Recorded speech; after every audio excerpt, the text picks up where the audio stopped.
देवीलाल जी की सीख ऐसी इसने आपको बहुत प्रभावित किया।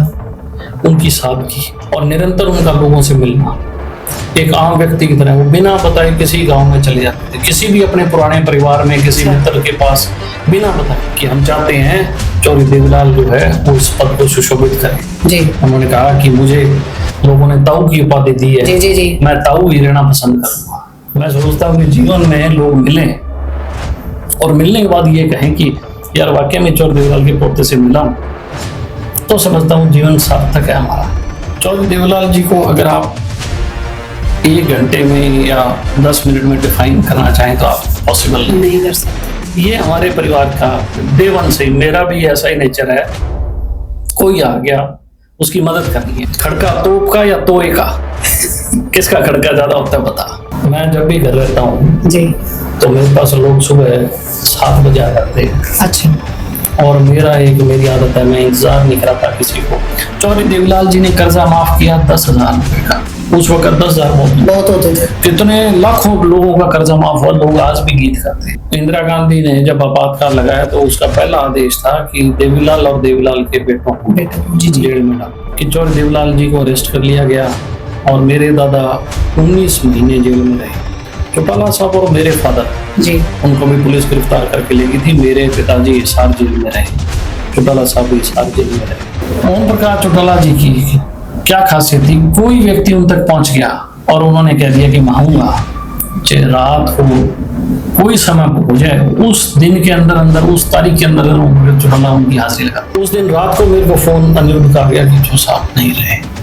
आखिरी खाना जो रोटी का निवाला है ना, सबसे छोटे भाई ने खिलाया था। जो देवीलाल सबसे छोटा होता, बड़ी लेवल पे हरियाणा की जमीनों की ट्रेडिंग शुरू कर दी, किसानों से सस्ते दाम पे जमीन लेके और वो बिल्डरों को देनी, बड़े लोगों को देनी। और CLU ये तो सबसे बड़े, मैं ये मानता हूँ कि हरियाणा को सबसे ज्यादा अगर किसी ने लूटा तो मौजूदा सरकार और इनके लोगों ने। मेरी माँ बहुत मजबूत है, मेरी माँ का भी सपना था कि आदित्य कुछ बने। मेरे फादर बहुत पढ़े लिखे थे परिवार में, वो उस बस स्टैंड पे अपनी कार रोक लेते थे और वो कहते थे भी जो चौटाला गांव का है आ जाओ, चढ़ जाओ। वो प्रधानमंत्री चौधरी देवीलाल जी का बेटा कितना सहज, कितना सरल और कितना मतलब हर एक से मिलने वाला स्वभाव। आसान नहीं रहा, बहुत संघर्ष बहुत लंबा था। अच्छा है, संघर्ष करना चाहिए, उससे बहुत कुछ सीखने को मिलता है। तो मेरा मूल मंत्र है, मैं हार नहीं मानता।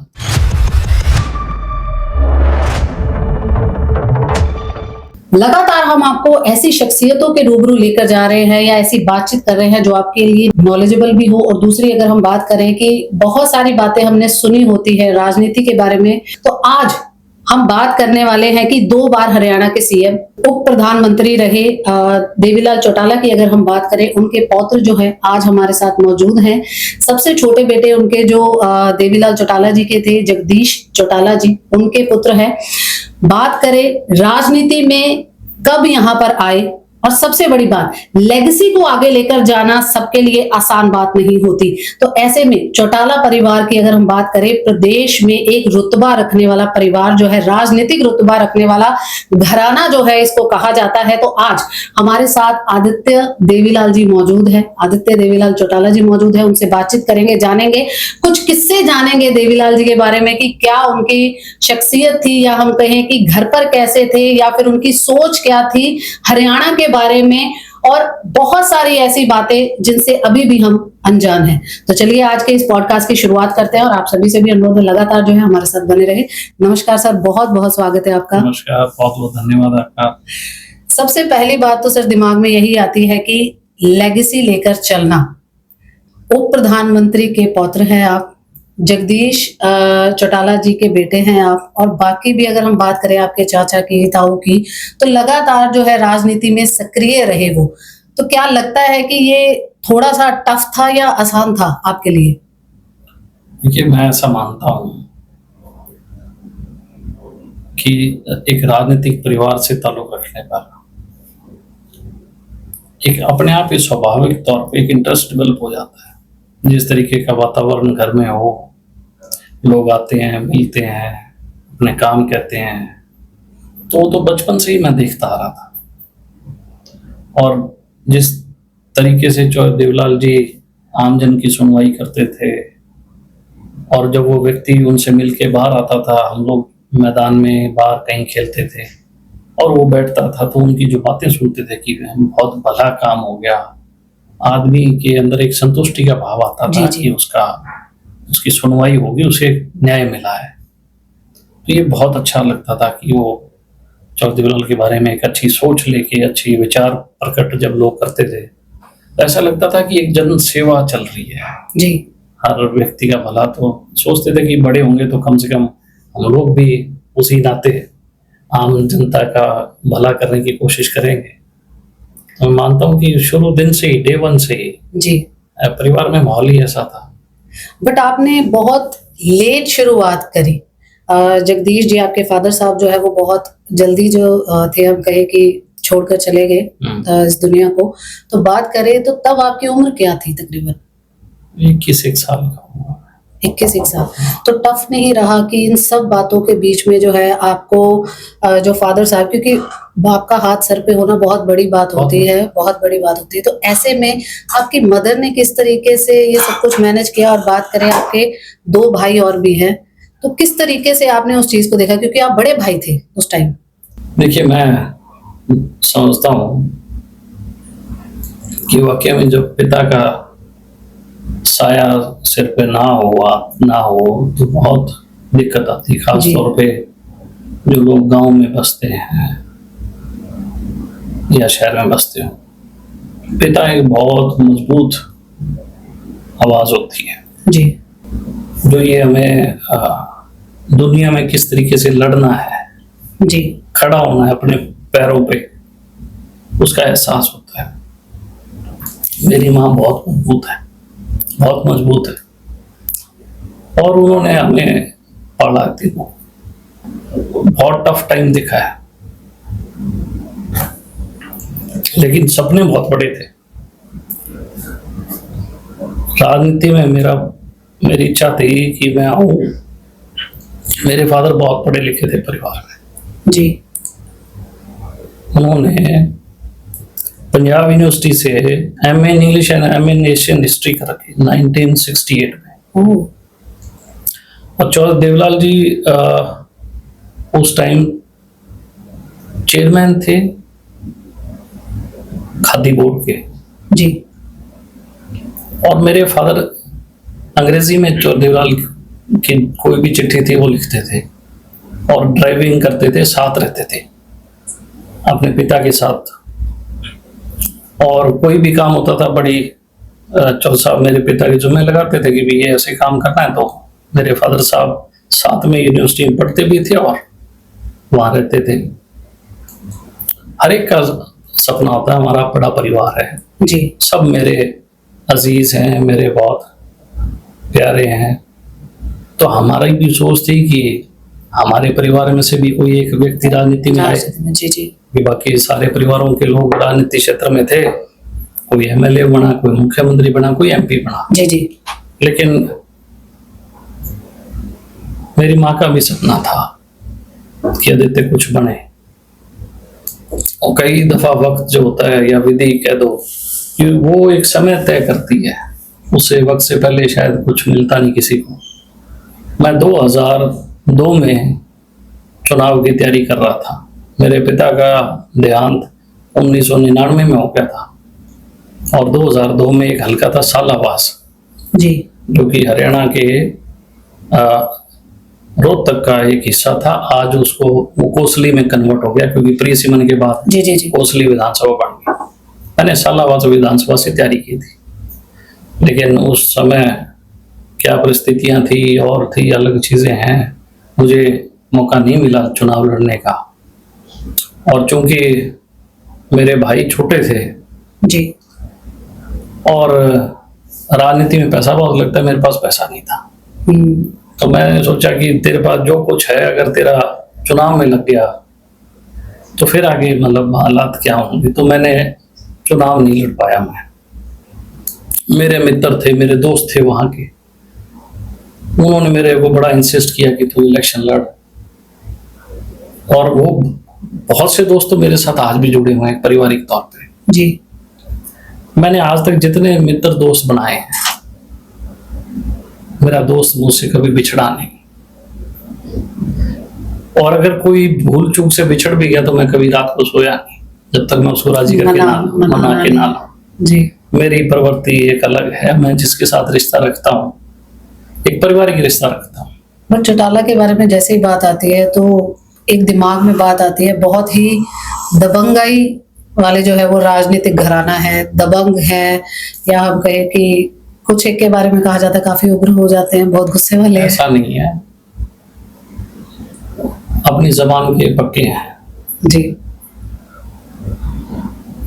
और जबान का पक्का होना ही जी। आपको मजबूत करता है और आपके साथ जो लोग खड़े उन्हें मजबूत करता है। ये खासियत हमारे परिवार में रही है। लेकिन हालात हमेशा बदलते रहते हैं, दौर बदलते रहते हैं। बहुत लंबे अरसे से मैं अपने परिवार के साथ आया जी। उससे पहले मैं नहीं था, मेरा अलग जी जी जी एक प्लेटफॉर्म था। मैं अलग जनता की लड़ाई लड़ रहा था, लोगों के लिए लड़ रहा था। मैंने कभी स्वार्थ के लिए और अपने लिए लड़ाई नहीं लड़ी। मेरा हमेशा कोई भी चीज रही है तो मेरी हित लोग रहे, जनता रही है। मेरा कोई भी निर्णय हो सकता है कि मेरा कोई ऐसा निर्णय हो जो उस वक्त किसी को समझ ना आया हो, जी जी, लेकिन मैं बड़ी लंबी सोच के जो फैसला करता हूं, आखिर में मेरा फैसला जनता हित का होता है। बहुत सी गलतियां लोग मानते होंगे मैंने की होंगी, लेकिन उसमें मेरा कोई आर्थिक लाभ नहीं था, आर्थिक लालच मेरे मन में कभी नहीं था। मैं आखिर में एक ही चीज सोचता हूं कि मेरे फैसले से लोग मजबूत रहने चाहिए, जनता की आवाज मजबूत रहनी चाहिए। और ये तमाम चीजें मैंने अपने दादा चौधरी देवलाल जी से सुनी, सीखी, समझी। चौधरी देवलाल जी को अगर आप 1 घंटे में या 10 मिनट में डिफाइन करना चाहें तो आप पॉसिबल नहीं कर सकते।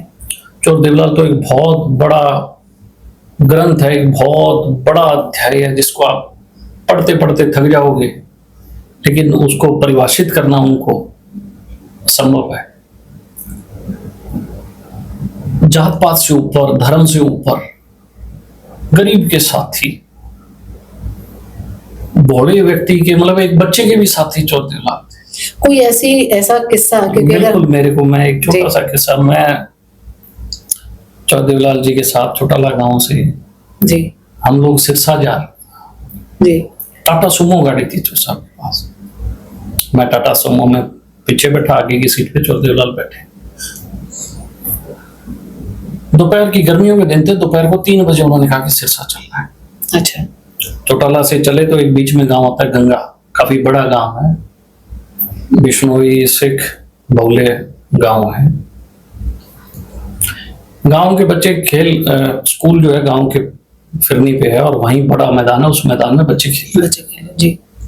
उन्होंने कहा कि गाड़ी उधर ले लो, टूर्नामेंट चल रहा था बच्चों का। और जब वो गाड़ी टाटा सुमो ग्राउंड में उतरी तो छोटे छोटे बच्चे आगे गाड़ी के पास, क्योंकि उस वक्त टाटा सुमो एक हर आदमी उसको देखने का चाहवान था। गांव में जीपें होती थी, कार गांव में एक आती थी, तो छोटे छोटे बच्चे आए, वो अपनी भाषा में पूछ रहे हैं कौन है, कौन है, कौन मतलब कौन है, आपस में बात चल रही है। हाँ, तो चौधरी देवलाल जी ने अपना शीशा उतारा जी और कहा कि मैं देवीलाल हूँ।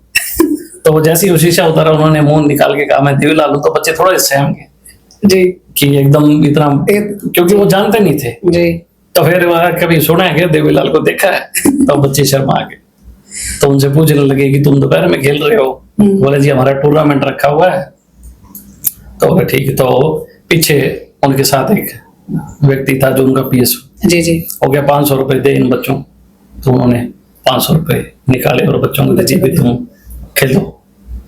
और वहां से फिर बनवाड़ा गांव में चले गए, जो उनके बड़े बूढ़ी परिवार था, बहुत नजदीक थे, उनके दरवाजे में जाके बैठ गए। तो मेरा कहने का मतलब कि ऐसे चौधरी देवलाल की अनेकों ऐसी बातें हैं कि वो आम छोटे बच्चे से भी, बुजुर्ग से भी, हर एक से वो ऐसे कनेक्ट होते थे जैसे उनके परिवार का है। और आज भी, मैं बड़ी बात नहीं कह रहा, हरियाणा का एक एक परिवार उनका बहुत सत्कार करता है। जी। हर घर में चौधरी लाल की फोटो लगी है, ये बहुत बड़ी चीज है। और अगर हम आगे बढ़े इसमें तो बचपन की तो काफी सारी बातें होंगी, बट बहुत कम लोग हैं। अगर हम बात करें तो चौटाला परिवार के बारे में सभी लोग ज्यादातर जानते हैं, चाहे रंजीत चौटाला की बात करें, चाहे ओपी चौटाला जी की बात करें, चाहे हम प्रताप जी की बात करें, पर जगदीश जी के बारे में बहुत कम जानकारी जो है वो रहती है। तो मैं अगर बात करूं तो क्या व्यक्तित्व था उनका, या हम कहें कि किस तरीके से, क्योंकि एक बार हमें पता लगा कि देवीलाल जी ने उनको कहा कि आप राजनीति में आओ, तो उन्होंने मना कर दिया। क्या ऐसा भी कभी कुछ हुआ था? थोड़ा सा उनके बारे में। देखिए,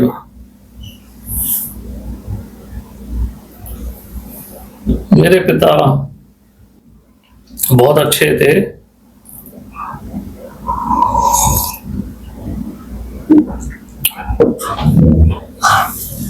उनका लोगों के साथ बहुत जुड़ाव था। मेरे पिता एक कार लेके आए जी। निशान सन्नी, जैपनीज गाड़ी थी। अच्छा। और शायद मेरे गांव में वो एक ही गाड़ी थी जो कि इंपोर्टेड गाड़ी थी। उस टाइम कार नहीं आई थी मारुति 800। जी।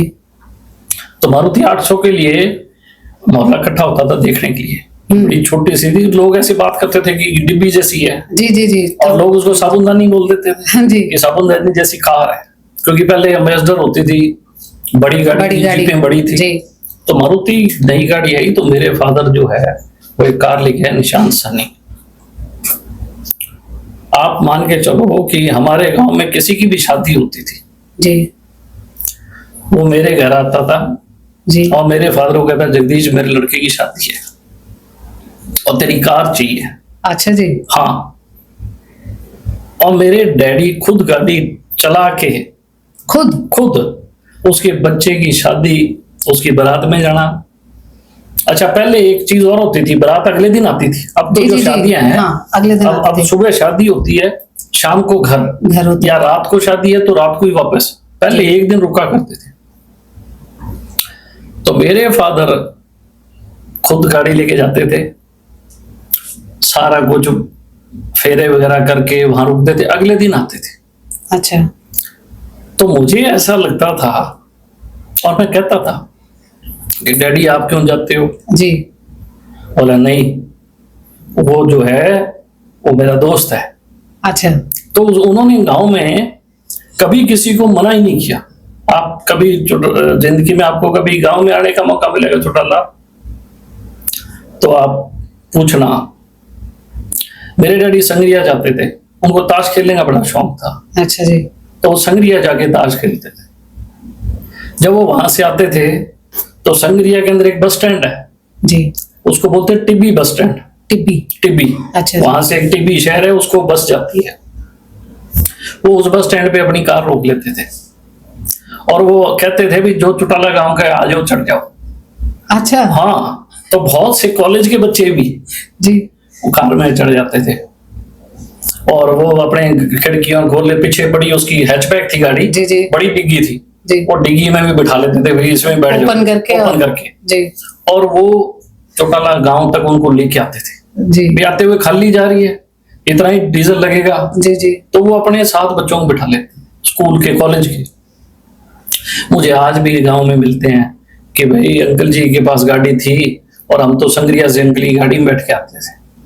मतलब मेरे फादर, आप अब इसी बात से अपन ज्यादा लगा सकते हैं। एक वो प्रधानमंत्री देवलाल जी का बेटा कितना सहज, कितना सरल और कितना मतलब हर एक से मिलने वाला स्वभाव, हर एक के साथ चलना, हर एक के लिए तैयार रहना, ये हमारे परिवार का देवन से। मेरा भी ऐसा ही नेचर है, कोई आ गया उसकी मदद करनी है। मेरी माँ ने हमेशा एक ही बात कही भी कोई आए उसकी मदद करो। एक दिन एक किस्सा इसी बात पे मुझे याद आया कि मेरे को ना चौधरी देवलाल जी एक दिन बैठे थे, तो मेरे दादा और हमारे परिवार में जनरेशन आ गया, हमारे ताऊ लगते हैं परिवार में, लेकिन वो और चौधरी देवलाल जी एक ही घर में मैरिड है। अच्छा। वो चाचा भतीजा जी जी एक ही घर में मैरिड है। दोनों जो उनकी मिसेज थी, वो सगी बहन है, मेरी दादी और वो सगी बहन है। अच्छा जी। तो जनरल एंड बाबा हमारे वो बैठे और चौधरी देवलाल जी बैठे। तो उन्होंने कहा भी तू कितना पढ़ लिया? तो मैंने कहा जी मैं बीए कर ली। अच्छा। कह चल मैं तेरे से सवाल पूछता हूँ,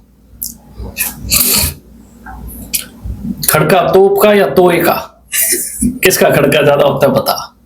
तो जैसे ही उन्होंने ये सवाल पूछा तो हमारे जनरल बाबा बोले कि वो काका बोलते हो जी, जी, जी। भी काका उधर टाबर है भाई, इसको क्या पता, इससे क्या पूछ रहे हो, ये बात तो ये तो बच्चा है।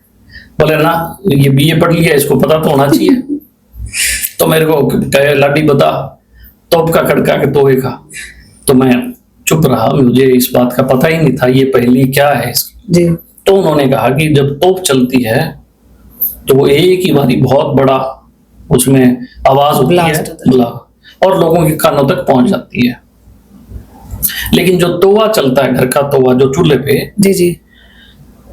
इसका चर्चा दूर तक रहता है कि तुम्हारे घर कोई आए उसको बिना रोटी खाना के टाइम खाना खिलाओ, रुकने का समय उसको रुकाओ, जी। ताकि उसको वो जहां कहीं दुनिया में जाए तो इस बात का प्रचार प्रसार करे कि मैं चौधरी देवलाल के घर गया था, मुझे भोजन मिला, रहने को मिली। तो तोए का खड़का तो सारी उम्र चलेगा, जी। लेकिन तोप एक बार ही चलती है, फिर वो लोग भूल जाते हैं। मेरी माँ, जी। कोई हमारे घर आए किसी टाइम, मेरी माँ खड़ी होकर रोटी बनाती है खुद, आज भी घर का काम खुद करती है। बहुत बुजुर्ग है, मैं उनको नहीं टोकता क्योंकि वो इनकी उनकी इच्छा है, हैबिट भी बन उनकी जाती इच्छा है। है। जी जी। मैंने कभी अपनी माँ से आगे नहीं गया कोई, उन्होंने मुझे जो जहां कहा जो कहा मैंने माना है। मुझे सिक्योरिटी गार्ड्स बहुत मिलते हैं जो चौर साहब के साथ as a deputy prime minister या एज ए चीफ मिनिस्टर आते थे। जी जी। तो 200 सिक्योरिटी गार्ड या कई बार तो ज्यादा सिक्योरिटी जी, जी। गार्ड, तो वो बेचारे 8-8 घंटे खड़े रहते थे और भूखे प्यासे। अब उनको कोई थोड़ी पूछेगा भी तुमने रोटी खाई, जी। तो मेरी माँ उन सबको खाना खिलाती थी। आज हो सकता है कहीं कोई थानेदार बन गया, कोई डीएसपी को होकर रिटायर हो गया, लेकिन जब भी मैं कहीं गांव में जाता हूँ तो वो मुझे कहते हैं कि यार हम आपके घर ड्यूटी करने गए और आपकी माता ने हमें बहुत बढ़िया खाना खिलाया। तो मुझे ऐसे लगता है कि जो चौधरी देवलाल ने बात कही थी तो मैं उसको फॉलो कर रहा हूँ। और ऐसा हमेशा ही रहा, और आज भी आप उसी घर में, आप उसी घर में ही रहते उसी हैं? पुराने घर में रहता हूँ जी। चौधरी देवलाल का पुश्तैनी घर है, और मैं चौधरी देवलाल की तमाम यादें, तमाम चीजें संजो के वहीं रखी हुई है। कोई भी मेरे घर में आता है मैं उसका बड़ा आदर सम्मान करता हूँ। एक मेरी आदत है, जी मैं कभी झूठ नहीं बोलता, ये मेरे स्वभाव में नहीं है। जी। कोई बात है मैं स्पष्ट करता हूँ, ज्यादा मैं घुमा फिरा के बातें करना मेरा स्वभाव नहीं है। क्योंकि मेरे परिवार में मेरे दादा ने, मैं मानता हूँ कि कभी शायद ऐसा उनके दिमाग में नहीं था कि उन्होंने कभी किसी को चीट किया हो, वो स्पष्टवादी थे। तो मेरे जो सोच थे, मेरे पिता बहुत स्पष्टवादी थे, तो मेरी यही सोच है कि मैं स्पष्ट रहूं। तो जैसा हूं ठीक हूं। मेरे माँ बाप ने मुझे अच्छी तालीम दी, मेरी माँ ने बहुत मेहनत की है और हमें पढ़ाया, अच्छे से अच्छे कॉलेज में हम पढ़े, अच्छे से अच्छी शिक्षा तालीम हमें मिली, हॉस्टलों में हम रहे, हमने जिंदगी को बड़ी बारीकी से जिया है और धरातल पे हर चीज सीखी है। और राजनीति में सिर्फ मैं अगर आया तो इसी सोच को लेके आया था कि मैं मेरी माँ का सपना पूरा करूं। उनका सपना था आप राजनीति में जाएं। और आपके दोनों छोटे भाई अनिरुद्ध चौटाला और अभिषेक चौटाला, राइट? हाँ। तो वो दोनों भी, उनका भी है मन की राजनीति में ही सक्रिय देखिए, रहना है या कुछ और? मुझे तो उन्होंने अभी बताया नहीं, बताया नहीं। लेकिन अगर है तो मैं रोक नहीं सकता क्योंकि वो उनका मन है। जी जी। और हम तीनों 3 भाई हैं, जी। सिस्टर हमारे हैं नहीं, और तीनों मतलब मैं समझता हूँ कि एक ही जान है, कोई फर्क नहीं है। परिवार की अगर बात करें तो पूरा कुनबा है। जब उस कुनबे में दरार पड़ी, एक ही परिवार में 2 पार्टियां बन गई, तो उस समय क्या प्रतिक्रिया थी परिवार की, या आपकी क्या सोच थी कि क्या ये देवीलाल जी चाहते थे कि एक ही परिवार में 2 पार्टियां बनी? कभी कोई भी व्यक्ति है, जी जी।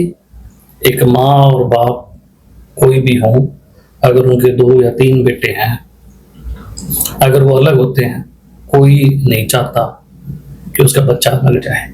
जी वो बहुत कोशिश करते हैं उनको समझाने की, बहुत कोशिशें करते हैं उनको मनाने की। मैं ऐसा मानता हूं कि अनथक प्रयास माँ और बाप करते होंगे जी कि जब कोई उनका टुकड़ा है अलग होता है, जी तो अगर किसी को सबसे ज्यादा पीड़ा होती होगी तो माँ बाप को होती होगी। और वो इतनी मतलब करोड़ों मेहनतें उन्होंने शायद निकालते होंगे कि बच्चा जी ऐसा जी ना करे, जी लेकिन अनफॉर्चुनेट है। अगर ऐसी चीजें जाती है तो समझता हूँ बहुत अनफॉर्चुनेट होती हैं ऐसी घटनाएं कि आपका परिवार आपसे दूर जाए। एक समय ऐसे था कि आपसे वो पूरा किस्सा हम जानना चाहेंगे कि एक बार ऐसा आया कि देवीलाल जी को मौका मिला प्रधानमंत्री पद की शपथ लेने का। हम्म स्टेज पर चढ़े, हम्म उन्होंने पगड़ी किसी और को दे दी। तो आपको उस टाइम पे क्या लगा या परिवार की क्या प्रतिक्रिया थी उस समय? आप क्या सोच रहे थे और आज राजनीति में आने के बाद अब आपको क्या लगता है कि क्या उस टाइम उन्होंने सही देखिए, किया था? मैं तो हकीकत में जी उस टाइम बहुत छोटा था, जी। स्कूल में पढ़ता था, अच्छा जी 6ठी 7वीं कक्षा में होगा। 6ठी 7वीं के बच्चे को उस वक्त के क्या हालात हैं उसका ज्ञान नहीं होता। हाँ, जैसे धीरे धीरे बड़े होते हैं चीजों को महसूस करते हैं जी और उन परिस्थितियों को या उन हालातों को हम लोग सोच सकते हैं कि क्या जी हालात जी होंगे। तो मैं तो कॉलेज में हॉस्टल में था और school going small kid teenager जी जी जी था। लेकिन मैं एक बात जरूर कहूंगा कि नॉर्थ इंडिया में जी हरियाणा और पंजाब के लोग ऐसे हैं जो अपनी जबान से जो बात कहते हैं उससे हटते नहीं। ये हमारे कल्चर में है कि हरियाणा का व्यक्ति और पंजाब का व्यक्ति, क्योंकि दोनों एक ही समावेश जी, जी, में जी। थे और जब अलग अलग हुआ पार्टीशन तो वो हरियाणा और पंजाब खा गया। लेकिन हमारा जो कल्चर है या हमारा जो एटमॉस्फेयर है या हमारा जो पुश्तैनी काम है वो खेती करना है। जी तो ये एक ऐसी कौम है हरियाणा और पंजाब के लोगों की कि जो अपनी जबान की पक्की है। अगर वो किसी से वायदा भी कर देती थी ना तो चाहे सर कलम हो जाए लेकिन वायदे से पलटने वाले लोग नहीं थे। अगर आप हमारा इतिहास उठा के भी देखोगे हरियाणा और जी पंजाब के लोगों जी जी का। मेरे गांव के पास एक छोटी सी मंडी है, संग्रिया मंडी, संग्रिया संग्रिया राजस्थान में जी है। जी संग्रिया मंडी में चौधरी देवीलाल जी का जलसा था जी और उस जलसे में विश्वनाथ प्रताप सिंह जो प्रधानमंत्री थे वो भी जी जी उसमें शरीक हुए। बहुत और भी बड़े लीडर शरीक हुए होंगे। वहां पे सुना है कि चौधरी देवीलाल जी ने संग्रिया मंडी के अंदर जब हजारों लाखों का कट था उन्होंने कहा कि आज इस स्टेज पे जो मेरे पास खड़ा है ये इस देश का आने वाला प्रधानमंत्री होगा। अच्छा, उन्होंने पहले कह दिया था? मैं आपको बता रहा हूं वीपी सिंह का जो अनाउंसमेंट हुआ कि ये प्रधानमंत्री होंगे वो संग्रिया मंडी में चौधरी देवीलाल जी ने कर दिया था चुनाव से बहुत पहले। अच्छा। और जब चुनाव हो गया एक बहुत बड़ी एक मेजॉरिटी जनता दल को उनके अलायंस के साथ उनको सबको मिली। चौधरी देवीलाल जी पार्लियामेंट में भी उन्होंने ये कहा कि मैं जबान का पक्का आदमी हूं। मैंने एक संग्रिया की मंडी में घोषणा की थी, आप अगर उनकी क्लिप निकालोगे कि मैंने वहां ये उसी वक्त घोषणा कर दी थी और आज मैं अपने वचन का पक्का हूं तो मैं ये ताज जो है वीपी सिंह के सिर पे पहना रहा हूं। सारे लोगों ने पार्लियामेंट में ताली बजाई। मैं उस टाइम उस पूरे एपिसोड का हिस्सा नहीं था, हम लोग स्कूल में थे, लेकिन जब टीवी के अंदर जब ये चीज आई तो हम लोग वहां देखा हमने कि उन्होंने बकायदा ये वहां कहा और जबान के बहुत पक्के थे। जो वायदा चौधरी देवीलाल ने किया उसको उन्होंने निभाया। बट फिर भी एक बात होती है कि पहले आप प्रधानमंत्री के पौत्र भी कहलाते हैं। जी देखो, सब मेंबर्स ने जी चौधरी देवीलाल जी को प्रधानमंत्री घोषित किया जी कि हम चाहते हैं चौधरी देवीलाल जो है वो इस पद को सुशोभित करें। जी उन्होंने कहा कि मुझे लोगों ने ताऊ की उपाधि दी है, जी जी जी मैं ताऊ ही रहना पसंद करूंगा। ये बहुत बड़ी चीज थी कि उन्होंने अपनी बात को जी रखा। और नहीं तो लोग तो आजकल तो ऐसे लोग जो आज के हालात है बेईमान है, कुछ मिल जाए तो वो छोड़ने को तैयार नहीं जी। अगर किसी को आप कुछ दे दोगे तो आज के हालात में तो छोड़ने को तैयार नहीं है। ऐसे त्यागी तपस्वी लोग भी इस धरती पे थे। तो अब हम बात करते हैं आपकी राजनीति की ओर। अगर हम चले, भारतीय जनता पार्टी आपने ज्वाइन करी, आपके अंदर भी उत्सुकता हुई कि भाई चुनाव लड़ना चाहिए, बट टिकट नहीं मिली। 2024 में जो है आपने, हम कहें कि घर वापसी करी और काफी अच्छे से स्वागत भी किया गया, बहुत बहुत बड़े तरीके से जल से निकाले गए और लोगों ने इस चीज को सराहा भी। पर आपके मन में क्या स्थिति थी कि आपने जैसे शुरुआत में कहा कि मेरा ध्येय सिर्फ यही था कि मुझे जनता की सेवा करनी है, वो काम करना है, तो क्या लगा कि आप बीजेपी में वो नहीं कर पाए थे, इसलिए आपने जो है वो घर वापसी करी? देखिए मैडम, 2-3 चीजें हैं जी। हरियाणा के अंदर। सिरसा गुड़गांव में बहुत बड़ा अंतर है। गुड़गांव में 1 इंच जमीन की सिरसा के 1 कनाल जमीन बराबर है। 1 इंच जी। गुड़गांव की और सिरसा के 1 कनाल के बराबर है। यहाँ लोग जो है ना 1 एकड़ में 150 करोड़ रुपया कमा लेते हैं, 1 एकड़ में। और सिरसा में 1 एकड़ में 30-40 हजार की फसल होती है। बहुत से ऐसे लोग हैं जो धनी हैं, जो सेवा करते हैं, अपना पैसा कमाते हैं, तो बहुत लोग सेवा की भी करते हैं, गरीबों के लिए काम करते हैं, शिक्षा के लिए। राजनीति भी एक सेवा का प्लेटफॉर्म है, अगर आपके मन में कुछ और गलत चीजें ना हो तो। मेरे दादा ने राजनीति को सेवा से भाव से लिया। बुढ़ापा पेंशन, जच्चा बच्चा योजना, हर रोज अगर आप स्कूल जाओगे तो आपको 1 रुपया मिलेगा बच्चों को उस टाइम, और भी अनेकों स्कीम। जी। चौर देवलाल ने किसान का दरखत जो सड़क पे है वो उसका है, जो नहर पे है, बेरोजगारी भत्ता, कन्या विवाह, इतनी योजनाएं जी उन्होंने उस वक्त लागू की जब कोई सोच नहीं सकता था कि क्या बुढ़ापा पेंशन होगी, क्या जच्चा बच्चा योजना होगी कि जो वुमेन्स हैं वो प्रेगनेंसी में है तो उनके पौष्टिक आहार के लिए उनका बच्चा सुरक्षित हो, उनका वो खुद स्वस्थ रहें, उसके लिए उन्होंने योजना लागू की। अनेकों छात्रवृत्ति योजना, बच्चों के एडमिशन, दाखिले, गांव की सड़क, ग्रामीण योजनाएं, हमें भैंस के लोन, उसके साथ साथ फार्मर्स को भी मदद किस तरीके से हो, व्यापारी कल्याण कैसे हो, सारी चीजों पे। आज मैं भी मानता हूं कि राजनीति एक ऐसा जरिया है जिससे वाकई में आप सही मन से अगर आप करना चाहो तो आप जनता की सेवा कर सकते हो। क्योंकि अगर आप सरकार का हिस्सा नहीं हो तो आप सरकार को बुरे काम करने से भी रोक सकते हो। जहां सरकार जनता के हितों के खिलाफ काम करती है तो वहां भी खड़े होकर आप अपनी आवाज बुलंद कर सकते हो। आप किसानों के हक के लिए बात कर सकते हो, आप गरीब के हक की बात कर सकते हो। और आप केवल बात नहीं कर सकते, आप उन लोगों को जागरूक कर सकते हो कि जिनके खिलाफ सरकार अत्याचार कर रही है, तो जनता को बता सकते हो कि ये इस हिस्से में सरकार गलत काम कर रही है। तो मैं ये मानता हूँ कि पॉलिटिक्स एक ऐसा प्लेटफॉर्म है कि आप अपनी सारी इच्छाएं या आपकी ग्रीड्स इनको छोड़ के अगर आप काम करो तो हर व्यक्ति, अच्छा व्यक्ति, जो चौर देवलाल जी का सपना है उनको हम भी साकार कर सकते हैं। इतनी योजनाओं के बारे में हमने बात करी, कभी आपने भी सोचा है कि मैं भी कुछ ऐसा अपनी विधानसभा डाबवाली में भी करूं कि मुझे भी याद भी रखा जाए और जो लेगेसी आप लेकर चल रहे हैं देवीलाल जी की, तो वो भी आगे बढ़े, ऐसा कुछ और सोचा है आपने भी? मैं ये मानता हूँ कि हमारी सत्ता नहीं है, मैं विपक्ष का विधायक हूँ जी। सत्ता बीजेपी की है, आज से नहीं पिछले 10-11 सालों से है।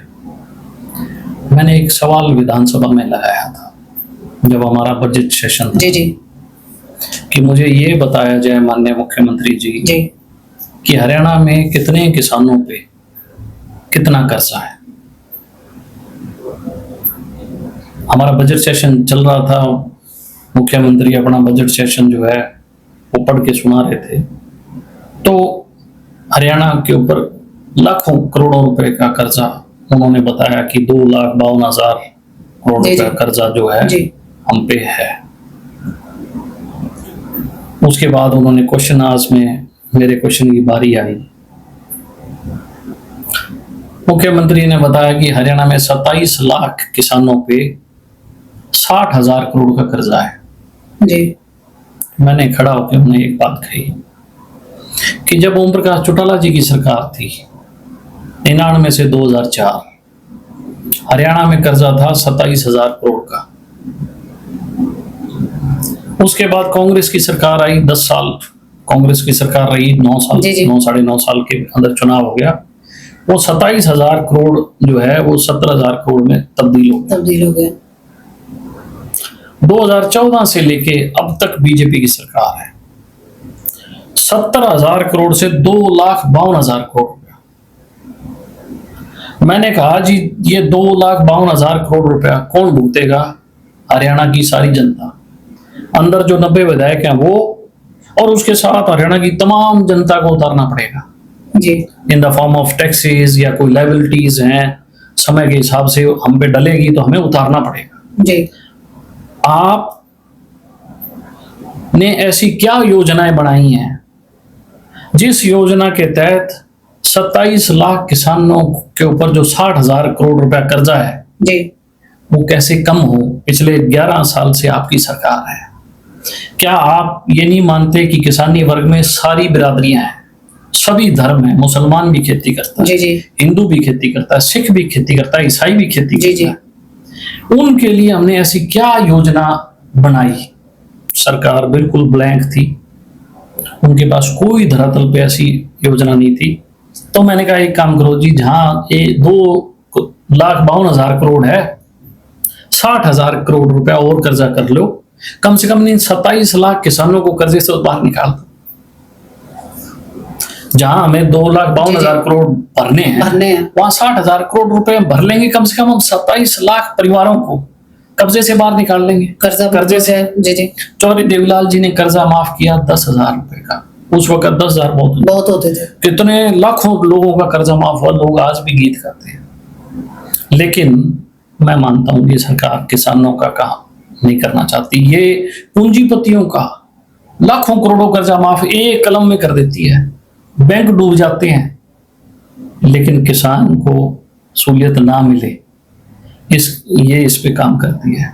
गांव का मजदूर, गांव का कोई भी व्यक्ति है, उसका रोजी रोटी खेत से चलती है, वो खेत में दिहाड़ी करता है, कोई महिलाएं खेत में जाके काम करती हैं, वो शाम को पैसा लेके अपने बच्चों का पेट पालन पोषण करती है। लेकिन संजीदगी मुझे कहीं दिखाई नहीं देती। और मैं तो हमेशा ही किसान की बात करता हूँ, किसान के बारे में सोचता हूँ। किसान बहुत मजबूत और बहुत दलेर कौम है। सारी सबसे ज्यादा मेहनत किसान करता है, लेकिन वो कर्जे में रहता है, उसकी आमदन नहीं होती, आमदन है तो उसे भाव नहीं मिलता। अगर उसकी फसलें खत्म होती है तो सरकार की ऐसी पॉलिसीज हैं जो नाकाम पॉलिसीज ये हैं, उन पॉलिसीज के कारण वो पिस जाता है। कोई भी आज के हालात में किसान को पढ़ना और किसान की जरूरत को सुनना, उस पर काम करना बहुत जरूरी है। कभी मौका मिला, हमारी सरकार आई, तो हम लोग इस पे जरूर काम करेंगे।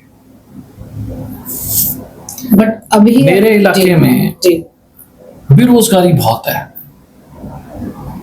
मेरा इलाका परमात्मा की दया से रोड कनेक्टिविटी पूरे हिंदुस्तान में हमारा कनेक्ट हो गया है। भारतमाला हमारे गांव के नजदीक से गई है, अमृतसर कनेक्ट कर रही है, कांडला पोर्ट कर रही है, इधर हम दिल्ली से कनेक्ट हैं, सारी जगह से।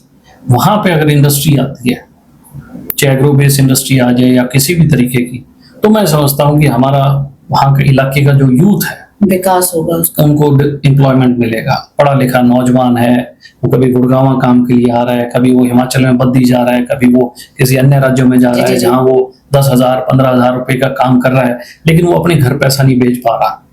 उतना दूर उसका आना जाना, उसका रहना, उसी में उसकी मेहनत है जो बर्बाद होती है, उसकी सेविंग्स नहीं है।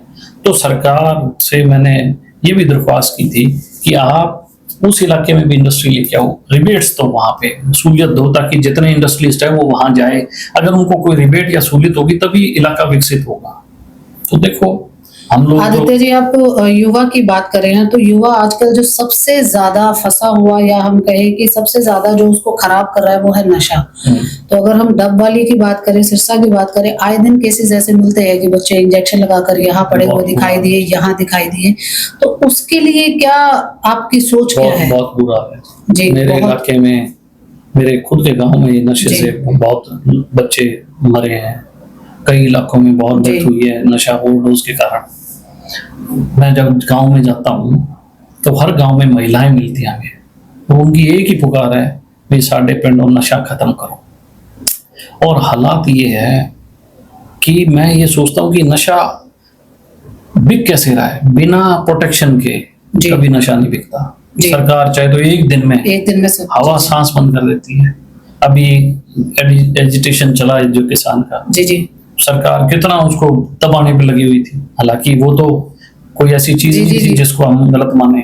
अभी हमारे बच्चे स्टूडेंट जो हैं हिसार के, वो यूनिवर्सिटी के बाद धरने में बैठे, उनको पुलिस की धमकी, उनको सरकार के प्रेशर, उनके प्रोफेसर जो हैं जो सरकार के हक में खड़े हैं, उनके वीसी सब लोग प्रेशराइज कर रहे हैं, बच्चों पे दबाव डाल रहे हैं कि आप लोग धरना छोड़ दो। तो जब इतना दबाव इन बच्चों पे जो शिक्षा ग्रहण कर रहे हैं इन पे डाल रहे हैं, तो इतना दबाव उन लोगों पे क्यों नहीं डालते जो नशे का काम करते हैं, कारोबार करते हैं।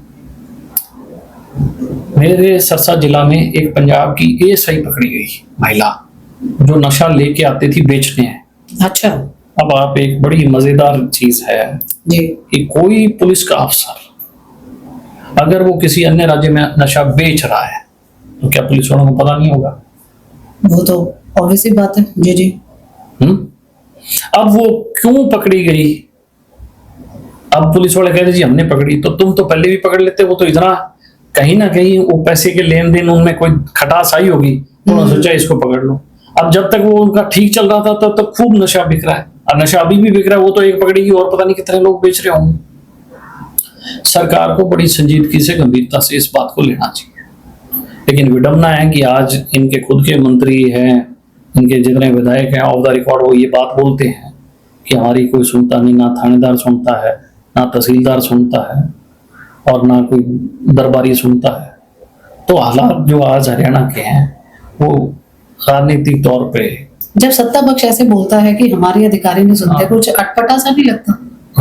बिल्कुल लगता है। फिर आप जनता को क्या जवाब दोगे जी? पर बड़ी है कि इनको जवाब से मतलब ही नहीं है। अभी मैं थोड़ी देर पहले इस पे बात कर रहा था जी जी, तो आप ये देखो कि वो ये कह रहे हैं कि बच्चों को गलत डिमांड नहीं करनी चाहिए, बच्चों को ये डिमांड गलत है कि वीसी को हटाना।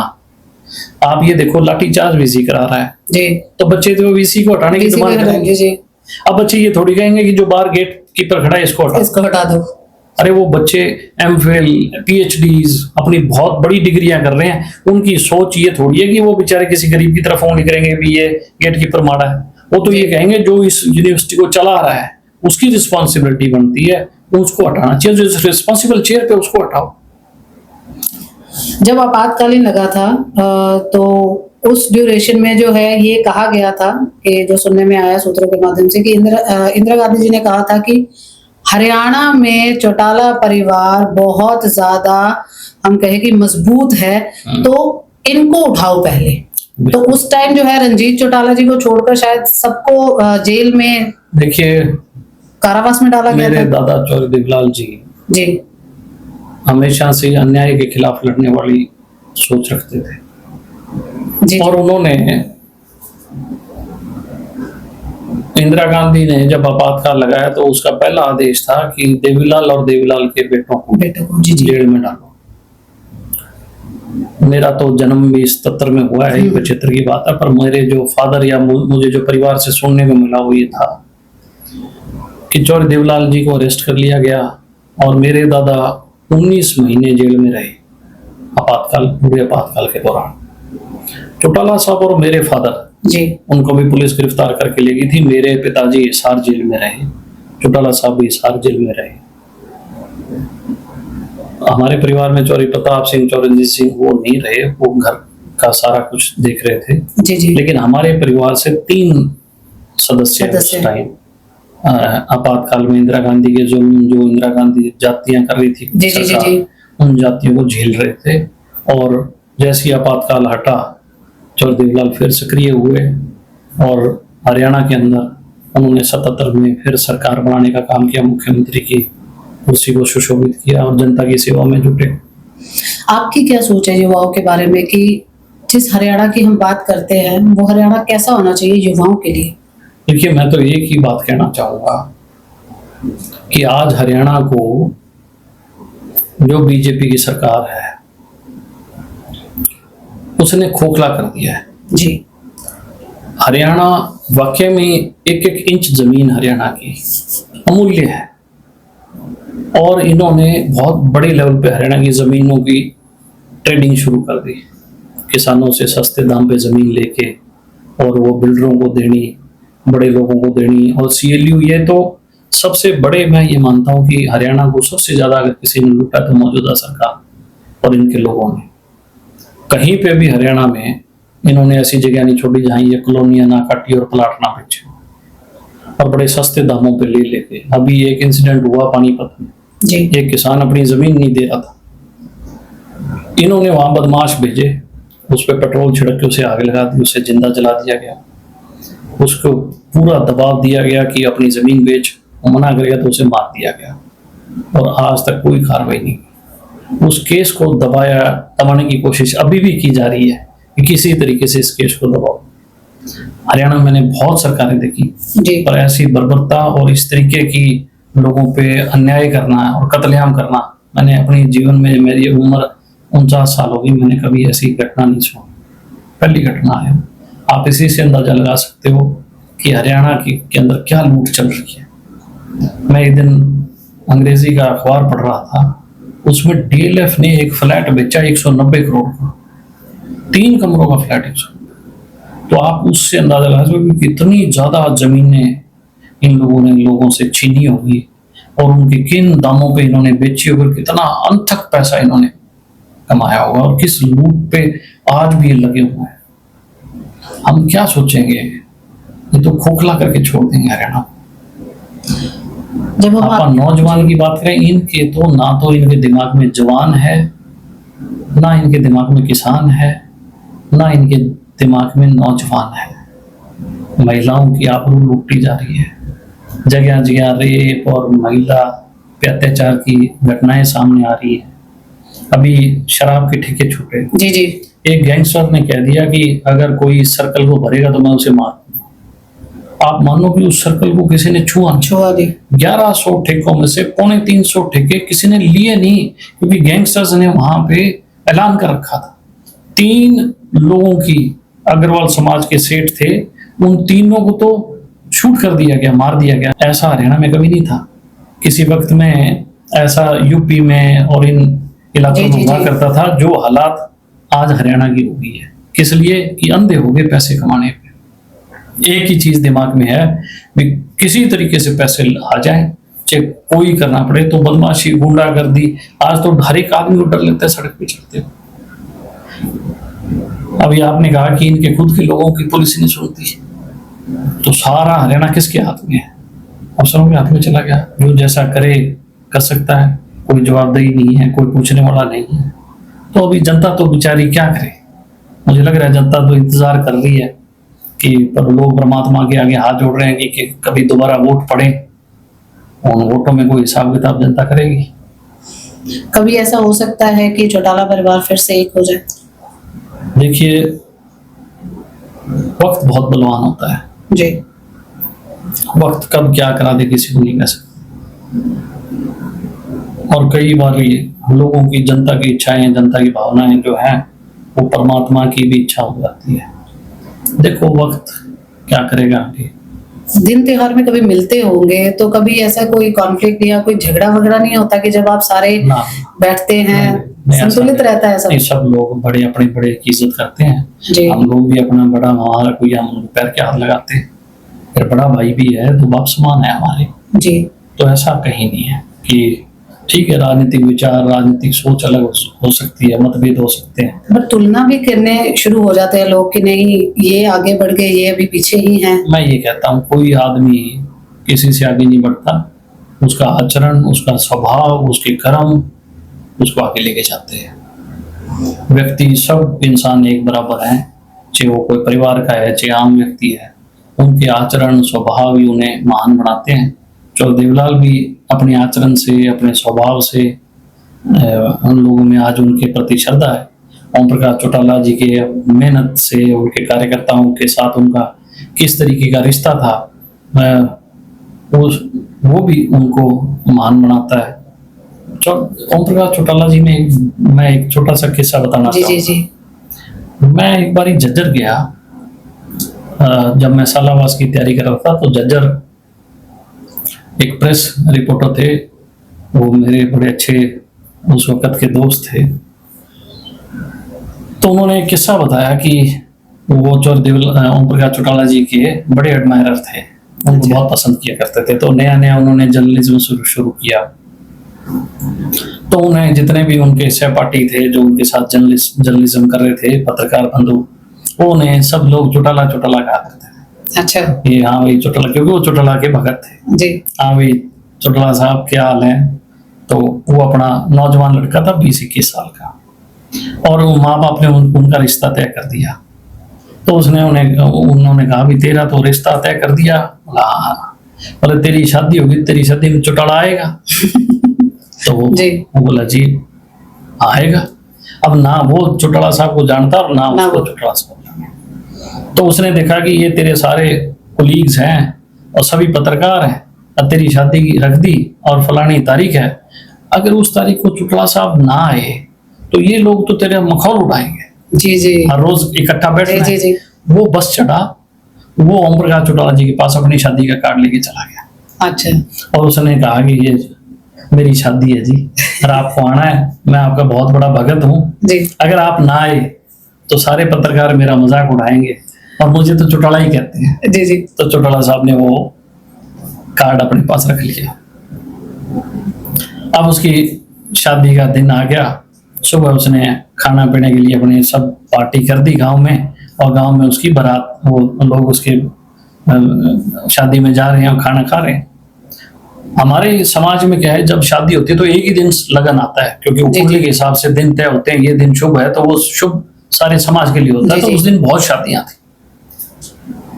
ओम प्रकाश चौटाला जी की क्या खासियत थी, कोई व्यक्ति उन तक पहुंच गया और उन्होंने कह दिया कि मैं आऊंगा, चाहे रात को कोई समय हो जाए, उस दिन के अंदर अंदर, उस तारीख के अंदर ओम प्रकाश चौटाला उनकी हाजिरी लगाता। अच्छा, उस तारीख के अंदर, नया दिन नहीं। जी जी। उसका कहना था कि मेरी शादी होगी, मैं बारात लेके घर आ गया, रात को ओम प्रकाश चौटाला जी ने हमारे घर का कुंडा खटकाया, मेरे पिताजी ने और माँ ने उनको रिसीव किया, और वो अचंभा हो गया कि ओम प्रकाश चौटाला तुम्हारे घर। तो उसने कहा कि मैं आज सुबह से शादियां भुगता रहा हूँ, पर मैं आज तेरे से वायदा किया था तो मैं तेरी हाजिरी लगाने आया हूँ। उन्होंने आवाज मारी, लड़का ऊपर सो रहा था, नीचे आया, और वो देख के इतना प्रभावित हुआ कि यार मैं तो कभी जानता ही नहीं था, लेकिन मैं कार्ड दे के आया, और उसी तारीख में ओम प्रकाश चौटाला जी रात को मेरे दरवाजे के आगे खड़े थे कि भाई मैं लेट हो गया तो मैं तेरी हाजिरी देने आया हूं। तो ऐसी उनमें मेहनत और ऐसा अपने आदमी से लगाव, और अपने आदमी तक, आखिरी तक अपने आदमी के साथ खड़े रहना, ऐसी शख्सियत थी ओम प्रकाश चौटाला। एसपी और डीसी को कह दिया करते थे भी ये मेरा कार्यकर्ता पहले है, आप ये सोचो। तो वो समझ जाते थे कि भाई ये काम करना है। उन्होंने अपने व्यक्ति को, अपने कार्यकर्ता को बहुत अहमियत। कोई ऐसा किस्सा आपका हो जो, जब आप, जैसे हम कहते हैं कि हम बुजुर्गों के साथ बैठते हैं, देवीलाल जी के साथ या ओम प्रकाश चौटाला जी के साथ या आपके बड़े बुजुर्गों के साथ, कोई ऐसा किस्सा? सबसे पहले तो देवीलाल जी के बारे में जानना चाहेंगे कि जब आप उनके साथ बैठते थे तो किस तरीके से बातचीत करते थे। एक दो चेहरे हमें जो है वो दिखाई देते, एक सियासत का और एक खुद का, और ऊपर से आप उसी घर में रह रहे हैं। कभी आपको महसूस हुआ कि वो आसपास ही हैं, उनकी जैसे पावर्स महसूस होती है कई बार? बहुत बार। मैं जब भी घर रहता हूँ जी, तो मेरे पास लोग सुबह 7 बजे आ जाते हैं। अच्छा। और मेरी आदत है, मैं इंतजार नहीं कराता किसी को, मैं जल्दी से जल्दी उठ के उन व्यक्तियों को अटेंड करता हूँ। और जब मैं अटेंड करता हूँ तो मेरे दिमाग में एक चीज रहती है कि ये लोग घर पे आए हैं तेरे से पहले ये चौर देवलाल का घर है, जी जी तूने इनकी जो बातें हैं वो पूरी करनी है, जो उनके काम है वो करने हैं। मैं फौरी तौर पे उनके सामने स्पीकर फोन ऑन करके, चाहे किसी अफसर को फोन करना है, चाहे किसी को, स्पीकर खोल के उनके सामने फोन करता हूँ। मेरी एक आदत है। मुझे बहुत से लोग कहते हैं जी आप स्पीकर पे मत बोला करो अफसर, मगर ना, ये जो लोग आए हैं जी इन्हें कैसे तसल्ली होगी। और फिर मैं चौर देवलाल का पोता हूँ, मैं एक जनप्रतिनिधि भी हूँ। अगर उनकी बात जायज है तो मुझे कहने में संकोच है, और जायज काम उनका होना चाहिए। तो एक सोच है कि आप किसी व्यक्ति को इंतजार मत कराओ। एक छोटी सी बात बताऊं, आप कहाँ से हैं? मैं अमृतसर से। अमृतसर से। आपने कभी रोडवेज की बस में ट्रेवल किया है? जी जी, हरियाणा रोडवेज में तो बहुत किया है, गुड़गांव आना जाना। किया है? जी आप कभी बस स्टैंड जाके बैठो जी, और आपको बस का इंतजार करना पड़े, आपको कितना बुरा लगेगा। बहुत। आपने सफर तय करना है जी आपने उसके लिए पैसे भी देने हैं जी लेकिन इंतजार आपको बहुत बुरा लगता है। तो जिंदगी में एक है कि इंतजार नहीं होना चाहिए। अंत में एक और कोई देवीलाल जी की सीख ऐसी जो हम कहे कि एक मैसेज के रूप में भी जाए लोगों को, और जिसने आपको बहुत प्रभावित किया? उनकी सादगी और निरंतर उनका लोगों से मिलना। एक आम व्यक्ति की तरह वो बिना बताए किसी गांव में चले जाते थे, किसी भी अपने पुराने परिवार में किसी अच्छा। मित्र के पास, बिना बताए। कई दफा हम साथ होते थे, कई दफा हमें वो कह देते थे जी इसको समाचार कर देते, तो हम लोग कहते थे कि हमें नहीं पता। एक किस्सा बताता हूँ कि मैं फर्स्ट ईयर में था जी और मुझे गाड़ी चलाने का बड़ा शौक था जी पहले से, कि यार मेरे को गाड़ी मिल जाए। तो चौर साहब ने एक दिन मेरे से पूछा तेरे को मोटर चलानी आती है, मतलब का गाड़ी। तो मैंने कहा जी आती है। तो मोटर लगा, चलेंगे। तो मैंने कहा जी मेरे को, मैं दिल्ली की बात है, मगर जी मैं चल तो बढ़ूंगा लेकिन मेरे को रास्ता नहीं पता जाना कहाँ है। जी। तो मैं रास्ता मैं बता दूंगा। तो जी मैंने गाड़ी लगा ली, चौर साहब बैठ गए और कहे चलो। तो हम 100 लोधी स्टेट में थे, वहां से हम घर से निकले। उन्होंने कहा भाई राइट चल, लेफ्ट चल, करते करते वो एक घर में ले गए। तो जब वो उस घर के अंदर हम घुस रहे थे तो बाहर एक प्लेट लगी हुई थी ज्ञानी जल सिंह। तो मैंने देखा ये तो ज्ञानी जल सिंह जी का घर। जी जी बोले अंदर ले ले। तो मैंने पोर्च में गाड़ी लगाई और चौर साहब उतरे और अंदर ड्राइंग रूम में बैठ गए। तो जितनी हाइट चौर साहब की थी शायद उससे भी थोड़ी लंबी हाइट ज्ञानी जल सिंह जी की जल सिंह जी थी। की। और वो आए और उन्होंने चौर देवलाल की जफ्फी डाल ली। और वो ऐसे मिल रहे हैं जैसे दो दोस्त काफी कि हाँ कि इतने घुल के जफ्फी डाल के। और मैं पहली बार अपनी जिंदगी में लाइव मैंने ज्ञानी जल सिंह को अपने समक्ष देखा। वैसे हम लोग तो टीवी पे या उनकी बातें सुनते थे। तो फिर वो उन्होंने कहा कि आप लोग इधर ड्राइंग रूम बैठो, और चौर साहब और ज्ञानी जल सिंह कोठी के अंदर चले गए और वो अपनी वहां। तब मैं देख रहा था कि चौर देवलाल जी को दिल्ली के सारे रास्ते पता है। अब ज्ञानी जल सिंह एक्स प्रेसिडेंट थे, उनको एक्स प्रेसिडेंट हाउस मिला हुआ था। तो ये एक बड़ी चीज थी कि आम व्यक्ति, जैसे मैं नौजवान था, मैं रास्ते भूल जाता हूँ, मुझे कई बार लाइट ध्यान नहीं रहती, फिर वो जीपीएस लगाते हैं। जी, उस टाइम ना वो जीपीएस था ना कुछ और। तो उनकी मेमोरी इतनी तेज थी कि उनको हर एक का घर, रास्ता, एक एक रास्ता उनको पता है। जब वो गए तब क्या दिमाग में सोच थी कि एक तो जो पहले फादर साहब सरपरस्त थे वो, फिर उसके बाद वो भी चले गए, क्योंकि जो हमारे आइडियल होते हैं जब हो जाते हैं तो एक बार में इंसान टूट जाता है। मैं आखिरी के 8-9 साल चौर साहब के पास रहा। लास्ट मेरा सबसे छोटा भाई जो है वो सेंट स्टीफन कॉलेज में पढ़ता था, अनिरुद्ध। और ये भी एक बड़ा अजीब किस्सा है कि मेरे 12वीं में 71-72% मार्क्स आए। तो मेरी इच्छा थी कि मैं सेंट स्टीफन में एडमिशन कॉलेज जी। और मैं यहाँ आ गया। तो यहाँ कट ऑफ थी 71% उस टाइम जी, 96-97। तो मैं फॉर्म भरा।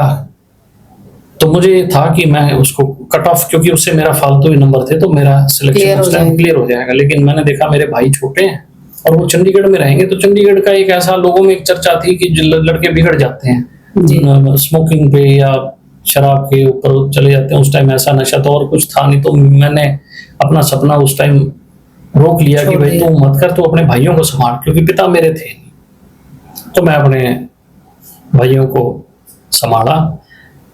जब मेरे छोटे भाई ने 12वीं कर ली तो मैं उसको सेंट स्टीफन कॉलेज में दाखिल करवाया। किसी की सिफारिश नहीं थी, वो जी, अपनी जी। काबिलियत से। जी जी। तो जो सपना मैंने सजवाया था वो मेरे भाई से मैंने भाई से कराया। पूरा किया। और मुझे तब मैं अपने चौथ साहब के पास रहा करता था, तो रोज मतलब हर वक्त उनको सुबह से वो 5 बजे उठते थे, 5 बजे उनको अखबार पढ़ाना, तो उनके पास रहना। एक चौथ साहब का सेवादार अभी भी है, दुर्गा। तो जब वो उठते ही दुर्गा को आवाज लगाते थे, वो नहला के चौथ साहब को गर्म पानी से ला के वापस तक से बैठ के फिर अखबार वगैरह आ जाते थे, अखबार पढ़ते थे। तो उनके साथ जो आखिरी के 6 साल थे, 6.5-7 साल, तो सारी चीजें उनसे बहुत कुछ सीखने को मिला। जिंदगी क्या है, परिवार में वो सब चीजें। 2 दिन के लिए मैं छुट्टी लेके गया कि मेरे को जरूरी काम है और मैं गांव जा रहा हूँ। जो सब बीमार हो गए थे, अपोलो में दाखिल थे। तो जब मैं 2 दिन के लिए आया तो उसी जिस दिन मैं आया उसी दिन वो शायद हॉस्पिटलाइज, हाँ उसी दिन हो गए थे। मेरे को भाई का फोन आया, लैंडलाइन फोन थे गाँव जी, जी, घर जी। पे, कि भाई तू आ जा, जो सब बीमार है बड़ा। तो मैं एक दिन रुक गया, क्योंकि किसी काम के लिए आया हुआ था, तो वो मेरा काम पूरा नहीं हुआ, तो मैं एक दिन रुक गया। उस दिन रात को मेरे को फोन अनिरुद्ध का आ गया कि जो साहब नहीं रहे। मेरा सबसे छोटा भाई अनिरुद्ध, मेरी बुआ शांति बुआ वहीं थे। आखिरी खाना जो रोटी का निवाला है ना, मेरे सबसे छोटे भाई ने खिलाया था, जो देवलाल का सबसे छोटा पुत्र।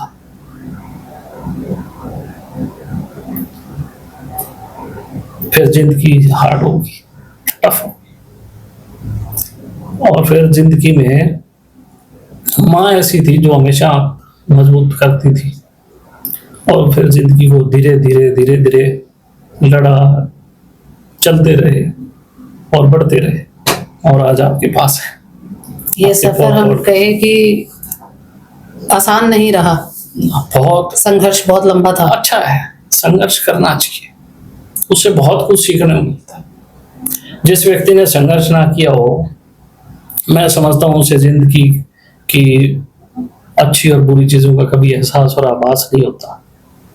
तो जिंदगी, मैं ये मानता हूँ कि मैं शुक्रगुजार हूँ परमात्मा का कि इतना हार्ड टाइम उसने दिया, बहुत कुछ सीखा शायद। और अच्छा, मेरी एक आदत है, मैं किसी को परेशान नहीं करता, जी किसी को भी। मैंने आज तक किसी को कभी कुछ गलत नहीं बोला, और मैं हमेशा ये सोचता हूँ यार कि किसी को परेशान करने से क्या मिलेगा। वो जो तकलीफ है, परेशानी है, वो खुद झेल लो, अगले को सुखी रखो। मेरी प्रवृत्ति ऐसी है। कभी छोड़ने का मन किया कि सब कुछ छोड़ दो, नहीं अब नहीं ना ना, ऐसा नहीं, क्योंकि छोड़ने का मतलब कि आपने हथियार डाल दिए। मेरे दादा ने, मेरे पिता ने, मेरी माँ ने हथियार डालना सिखाया नहीं। और जिंदगी को हर परिस्थिति में लड़ो, बढ़ते रहो, हार मत मानो। तो मेरा मूल मंत्र है, मैं हार नहीं मानता। हाँ, जिस दिन आप कमजोर होगे, जिस दिन आप झूठ का सहारा लेने लग जाओ, उस दिन आप कमजोर हो जाओगे। बहुत सी चीजें ऐसी होती हैं कि जो आपको लगे ये आपकी कमजोरी साबित होंगी, जी, तो जी। आप सच्चाई का रास्ता रखो, आपको कभी भी कमजोरी महसूस ही नहीं होगी। नजरिया अलग हो सकता है लोगों का, कि लोग 5 करोड़ की गाड़ी पे आए उसको बड़ा मानते होंगे, जी जी। किसी के पास 5 लाख की है या 10 लाख की उसको छोटा मानते होंगे। वो लोगों का नजरिया हो सकता है, लेकिन मुझे तो इतना किसी पैसे से प्यार नहीं है। मैं सोचता हूँ कि जीवन में लोग मिलें और मिलने के बाद ये कहें कि यार वाकई में चोर देवलाल के पोते से मिला, तो समझता हूँ जीवन सार्थक है हमारा। Thank you so much Aditya ji हमारे साथ बात करने के लिए। तो ये थे हमारे साथ आदित्य जी। बहुत सारे अनछुए पहलू जो हमने सुने आज। एक ऐसी हस्ती हम कहे कि बहुत छोटी उम्र से फादर साहब का साया सर से चला गया। माँ एक चट्टान की तरह खड़ी रही, अपने भाइयों के लिए खड़े रहे कि जहां सोचा कि मुझे एक ऐसे स्कूल में जाना है जो खुद की ख्वाहिश है, उसको छोड़कर कि बच्चों को या अपने बच्चों समान भाइयों को जो है उनको आगे बढ़ाया जाए। चौधरी देवीलाल जी के बारे में बताया और किस तरीके से उनकी लेगेसी वो होती है जो जिस तरीके के वो व्यक्तित्व थे, जो वो थे देवीलाल चौधरी जी, ताऊ जिनको कहा जाता है, उनकी लेगेसी ही उसी तरीके से आगे लेकर जाना, सादगी वही, लोगों से मिलना जुलना वही, बातचीत वैसे ही, उनकी समस्याओं को हल करना। तो ऐसे उनके पौत्र से आज हम मिले, आदित्य देवीलाल चौटाला। एंड तक जिन्होंने पॉडकास्ट देखा है जरूर बताएं, क्या आपने भी कोई किस्सा सुना है देवीलाल जी के बारे में, और जिनको ताऊ कहा जाता है, क्या आज की युवा पीढ़ी उनको याद रखे हुए है या फिर वो सब कुछ भूल चुकी है? क्या इस हरियाणा को हम जो है सोच रहे हैं कि यही हरियाणा जो है वो युवाओं को आगे बढ़ाएगा? युवा जो आगे बढ़ना चाहते हैं, हरियाणा को बेहतर बनाना चाहते हैं, वो भी अपनी सोच जो है नीचे कमेंट के माध्यम से लिखे, और साथ ही साथ लिखे कि आज के एपिसोड में क्या कुछ अच्छा लगा, क्या अच्छा नहीं लगा, और किनको आप पॉडकास्ट के रूप में देखना चाहते हैं, किनसे गुफ्तगू करना चाहते हैं, बातचीत करना चाहते हैं। लगातार हमारे साथ बने रहे द मनप्रीत शो में।